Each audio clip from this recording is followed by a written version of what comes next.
Está en línea el doctor Nazareno Etchepare, ex candidato presidencial, analista político, columnista del diario Perfil, también columnista de Infosur en línea, para un poquito analizar qué es lo que viene aconteciendo en el ámbito político en esta última semana y media, que ha sido muy movidita, todo aquello que ha ocurrido posterior a la debacle libertaria del 7 de septiembre en la provincia de Buenos Aires. Lo tiene en línea y lo puede saludar. ¿Cómo estás, Nazareno? Gusto de saludarte, buenas tardes. ¿Qué tal? ¿Cómo les va? Buenas tardes. Gracias por atendernos. A ustedes. ¿Me vas a ayudar a interpretar este bolonqui en el que estamos metidos ahora? Bueno, dale, vamos a desmenuzar cómo viene presentándose la información en las últimas semanas, sobre todo en las últimas horas, ¿no? Que evidentemente, por ahora el presidente, según lo que dicen en las redes sociales la gente del gobierno, ha sido un éxito histórico el encuentro con el presidente Donald Trump. Ahora, cuando vamos a la información concreta, por el momento nos encontramos que tenemos una foto, otra. Sí. Tantas, ¿no? Tenemos la escena, el contexto del cumpleaños, también repetido, salvo en la última participación del Mar-a-Lago, que nuestro presidente se maquilló y se hizo la permanente, pero no pudo encontrarlo al presidente de los Estados Unidos.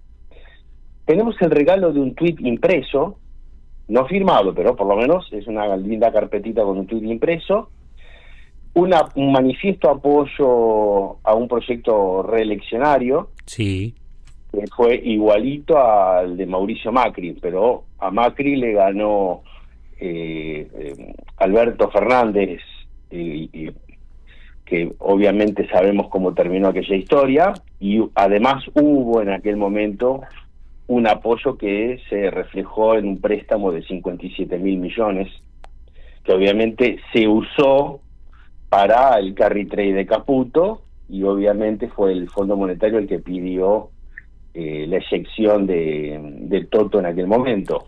Correcto. Esto hasta ahora, en las últimas horas. Sí. Ahora venimos en una seguidilla que podríamos ponerle una fecha de comienzo, el 2 de julio, cuando el ministro Caputo dijo: comprá, campeón, no te la pierdas, y teníamos un dólar en 1.200 y pico de pesos. Estamos hablando de unas pocas semanas atrás.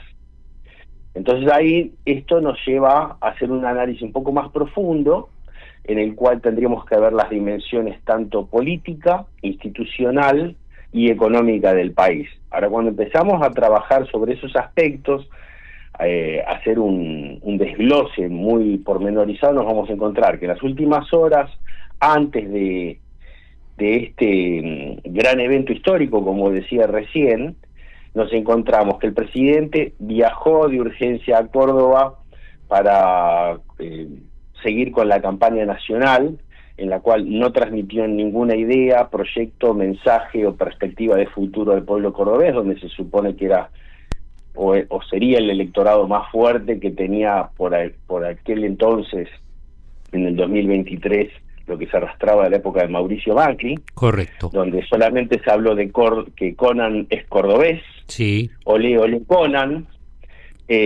Además remató que todo lo que se venía sabiendo sobre la causa Andis eran chimentos de peluquería e inteligencia artificial, algo que obviamente fue desmentido en los hechos por el propio Diego Españolo. Sí, señor. Y seguido por la ratificación de Fernando Cerimedo, uno de los jefes de la comunicación del gobierno.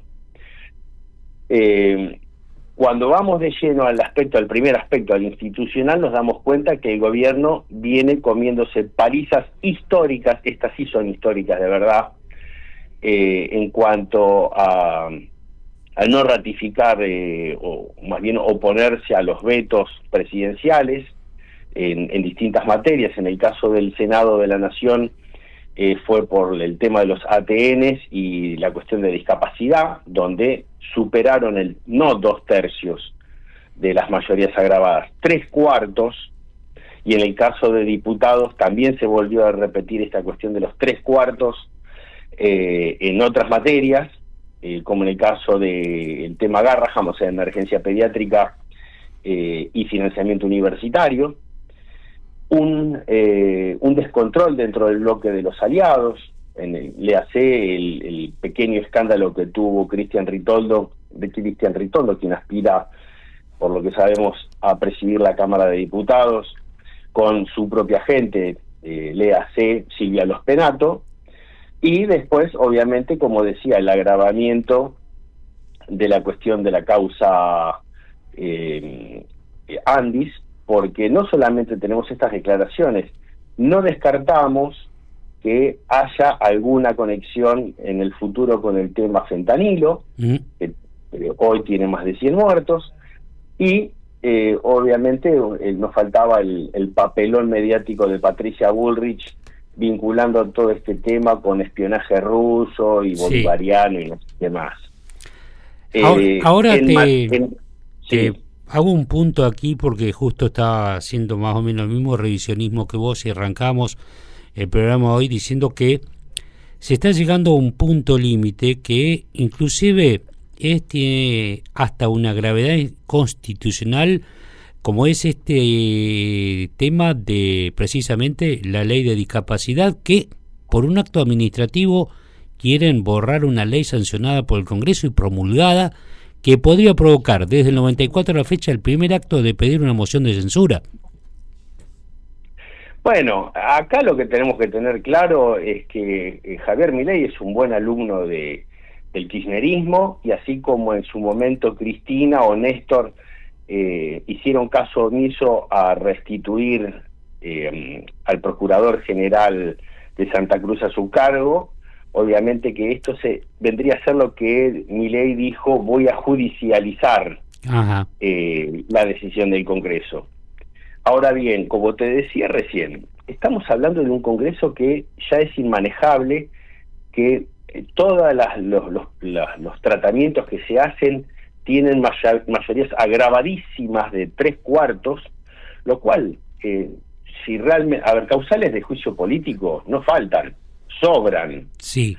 Y con estas mayorías, con una cuestión social que acompañara, Milei saldría eyectado rápido, muy rápido, del cargo en el que está.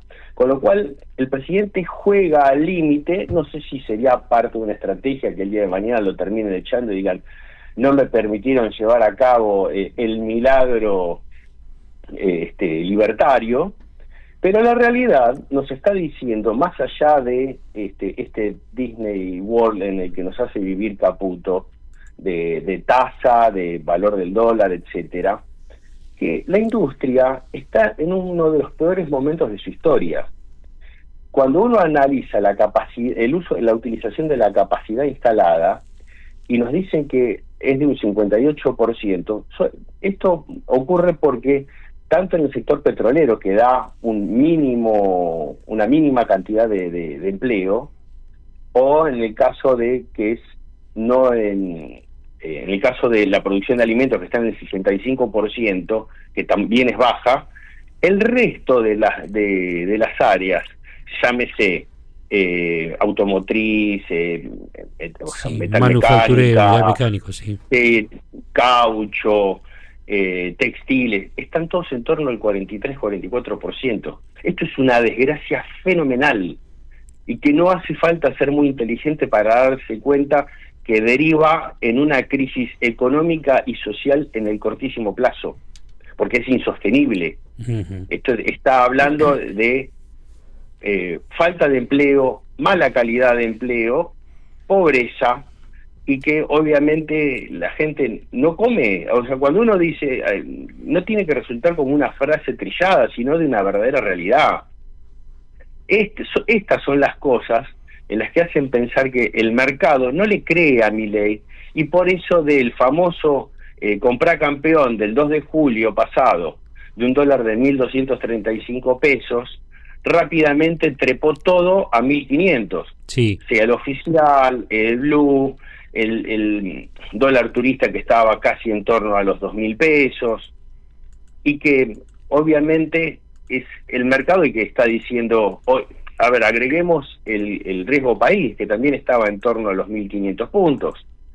Es el propio mercado el que le está diciendo: ya no les creemos más, ustedes no tienen plan, no tienen capacidad de recuperación, y cada 6 meses tienen que acudir a alguien que los salve y les dé por lo menos 20.000 millones de dólares para que no tengan que irse en helicóptero. Ahora, esta situación se puede sostener 1, 2, 3, pero no mucho más. Quisiera ver, hago un paréntesis, los Estados Unidos tienen hoy la desgracia que todo el continente está pintado de rojo y tienen solamente a la Argentina como referente del libre mercado, que claro, no lo es, porque es un caso populista, pero como enarbola la bandera del libre mercado, dicen, bueno, es el único que nos queda.